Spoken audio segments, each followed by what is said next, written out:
as for your earlier question, I mean, no doubt, and as part of trying to hold, like, be nuanced and be accurate, on the one hand, Hamas isn't straight up the Taliban or ISIS in the sense that they are not as fascistic as some of these Islamist terror groups. On the other hand, Hamas has adapted a more sophisticated, more gradual approach, to Islamize the society.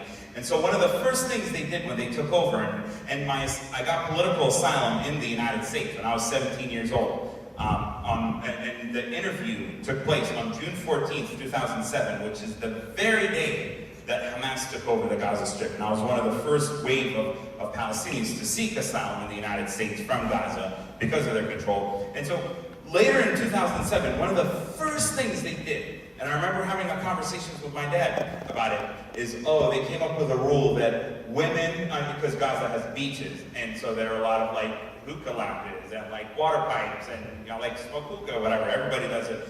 Women cannot smoke hookah in public on the public beach, on the beaches, because that's just like, it's not civilized, that's the word they use. So it was like almost immediate, and then they were like, they gauged some of the public pushback, and then they would roll it back, and then, years later, actually we don't want women to leave Gaza through the Rafah border crossing, the passenger crossing, without the approval of a guardian. And it started with a guardian for the young women, and then they tried to expand it, it has to be a brother or a father or a mahram. And then there was like backlash, and then they were like, okay, fine, we're gonna push back, and then not really.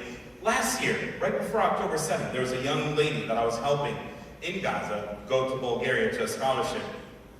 And I was like connecting her with another friend of mine who was teaching her English, and how do you go through the airport, and how do you transfer flights, just basics. She had never been out of Gaza. They met at a coffee shop, and Hamas's morality police, just like in Iran, came up to my friend, and she thankfully made it out of Gaza. They came up to my friend, and the female and the male guy, the young guys, and said, are you guys together? Are you married, And they were like, no, we're not married. And they were like trying to ask him questions.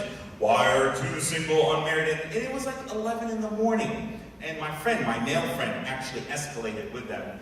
And to de-escalate, they just decided to walk away. But take this, or how about violence? How about when the honor killings that Hamas not only doesn't prosecute those who commit those, but actually allows, for example, there are other things, for example, when it comes to splitting of the inheritance, because of the Islamic doctrine that Hamas adopts, they codified in the law that women get half of the inheritance of men, and so on and so on and so on and so on. So you have, it's like death by 1,000 paper cuts. It's like threads upon threads of, entrapping women into this Islamization of the society. And Gaza, by the way, I know people find it, my family, I come from a pretty conservative Muslim family. My mom and siblings and sisters all cover up and wear the hijab. They're very committed and devout Muslims.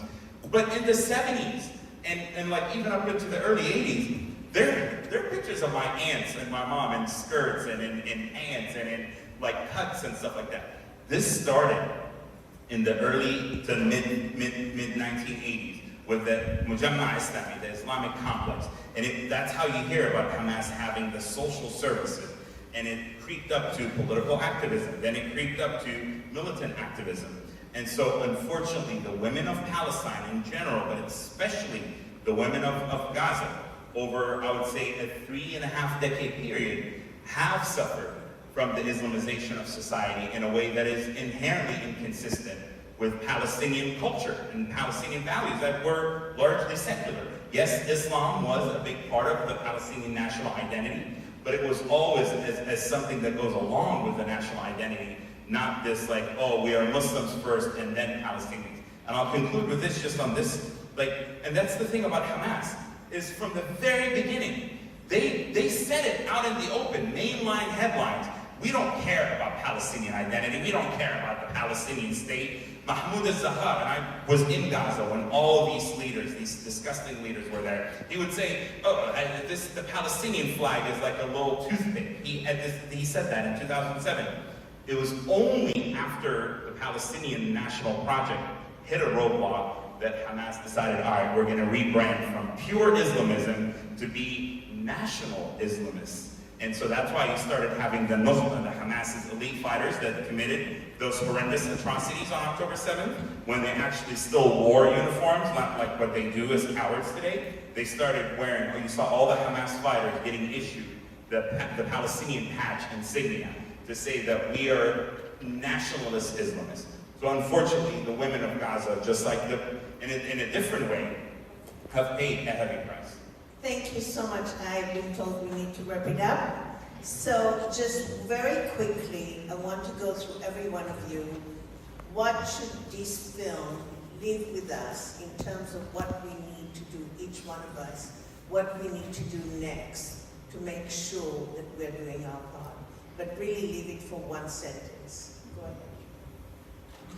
I'm going to answer this question as a Jew and as an Israeli citizen, that what this film did for me, that reminded me that if I'm not the owner and the narrator of my own story, someone will take it from me, and it is my duty to continue to talk about this movie, to talk about these women, and to when I walk into a room of women's rights organizations, that I don't leave those two parts of me outside, and I insist that people look me in the face and recognize what my people are going through, what these women have gone through, and I'm not going to back down.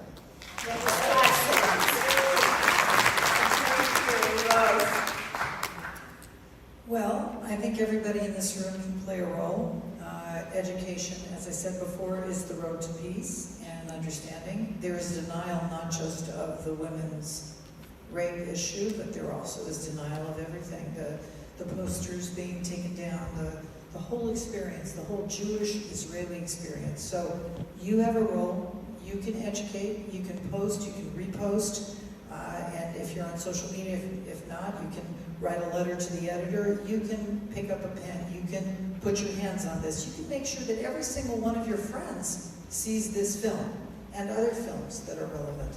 So pick up a pen, make sure that you take a role here, join us. 800 people were executed in Iran last year. That's what the UN Repertoire told us last week on the Hill. Just for saying what they believe in, for not wearing a hijab or a dupatta or whatever. 800 people were executed. 2,000. Why? 2,000. If they're saying 800, it might be 2,000. Why is there selective outrage? Why didn't people speak up for Mahsa Amini, who had the courage to do what she believed in? Why aren't we talking about the Uyghur women who just had a conference in New York and said, listen to us, we are also Muslim and we're hurting. Why don't we talk about Rohingya women? Do you know, thousands and thousands of them were raped. They are still trafficked and sent to all parts of Asia, but we are just concerned with Israel. That has to stop. This selective outrage has to stop, and we all need to demand that Sima Bahous, who's the UN Women's Chief, has not condemned the violence of Hamas against Israeli women. She doesn't even believe it. She needs to resign, and we must all call for that. My taxpayer dollars and laws cannot go to building tunnels and refusing to acknowledge the pain of women. I'll keep it short. I think please, everybody. we need a political and civic engagement home for Muslim Americans that are not anti-Semitic, that are not with the grievance narrative, and that are a counter to CARE and ISNA and ICNA. What's sitting in Washington, D.C. today is a danger. The Muslim-Jewish relations, the history of them in the United States has always been on caveats, and that was on Zionism and the existence of Israel. And so we need to change that. So we need a seat at the table, and we need to be in Washington, D.C.